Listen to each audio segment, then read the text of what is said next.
Hello, everybody, and welcome back to our Dracula read-along. I am your host, Monica Van Fleet. I am an independent writer and researcher based out of Philadelphia. In Chapter 7 of Dracula, Mina pastes an article from a newspaper, the Daily Telegraph, into her journal. The article is about the Russian ship noted at the end of Chapter 6, which has now crashed onto the shores of Whitby. The Coast Guard moves in to investigate when an incredibly strange thing happens. On page 84 of the Norton Critical Edition, we read, "The very instant the shore was touched, an immense dog sprang up on the deck from below, as if shot up by the concussion, and running forward, jumped from the bow on the sand, making straight for the steep cliff, where the churchyard hangs over the laneway to the east pier, so steeply that some of the flat tombstones, thrusteins or throughstones, actually project over where the sustaining cliff has fallen away. It disappeared into the darkness, which seemed intensified just beyond the focus of the searchlight." As readers, we know that this dog was actually Dracula in disguise. There isn't a single living soul aboard the boat, but the newspaper reporter says that he was one of the few to see that there is a dead man tied to the wheel with a crucifix between his hands. Soon, we'll learn that this man was the ship's captain. In his pocket, a carefully corked bottle is found. Its only contents are a small roll of paper, which is discovered to be an addendum to the ship's log. I find it kind of darkly hilarious that there is much ado made about the dog, because in the article it says that there was some consternation with the local members of the SPCA, which is very strong in Whitby, to befriend the animal, but unfortunately they were unable to locate him. They determined that maybe it was so frightened that the dog has made its way to the moors, where it is still hiding in terror. And there are still some who look on with the dread of such possibility, because they are concerned that this dog may be some sort of a fierce brute. They think this because earlier that morning, a large dog, a half-breed mastiff, belonging to a local coal merchant close to the pier, was found dead in the roadway opposite the master's yard. It had been fighting and manifestly had a savage opponent, for its throat was torn away and its belly was slit open as if with a savage claw. The newspaper article then continues with details from the logbook of the Demeter, which was bound from Varna to Whitby. It says that on July 16th, panic starts spreading among the crew as they fear that something is aboard. A crewman mysteriously goes missing.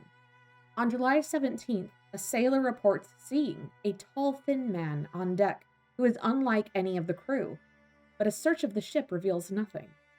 On July 24th, another sailor disappears and the crew becomes increasingly terrified. On July 29th and 30th, more sailors vanish, and panic paralyzes the remaining men.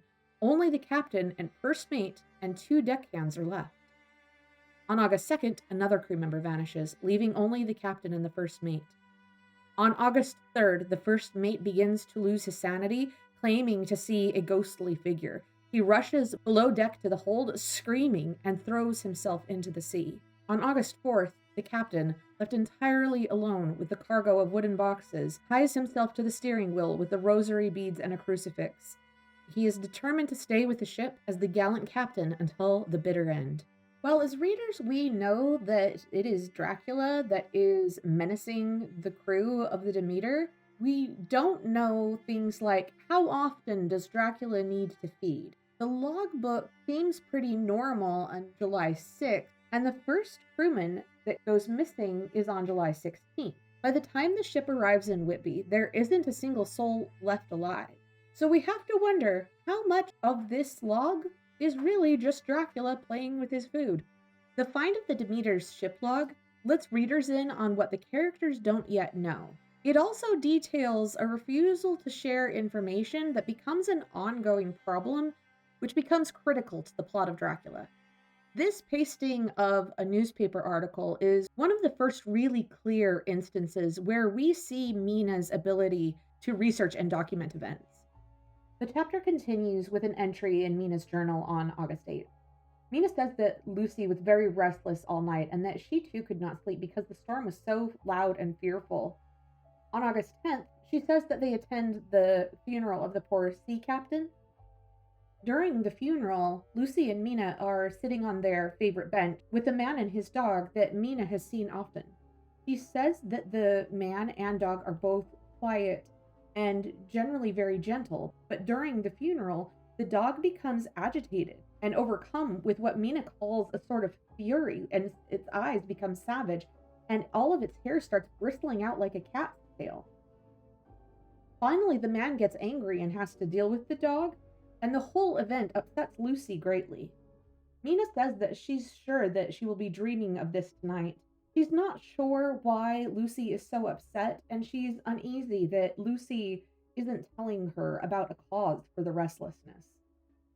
The chapter ends with Mina deciding that it will be best for her to physically tire Lucy out so that she can't sleepwalk. So she takes her for a long walk by the cliffs to Robin Hood's Bay and back. And that is the end of chapter 7. In this week's Substack Deep Dive, we're going to talk about the good death. The article is going to be all about what Victorians thought it meant to die well. And next week in chapter 8, we'll start to learn what it is that is making Miss Lucy so restless.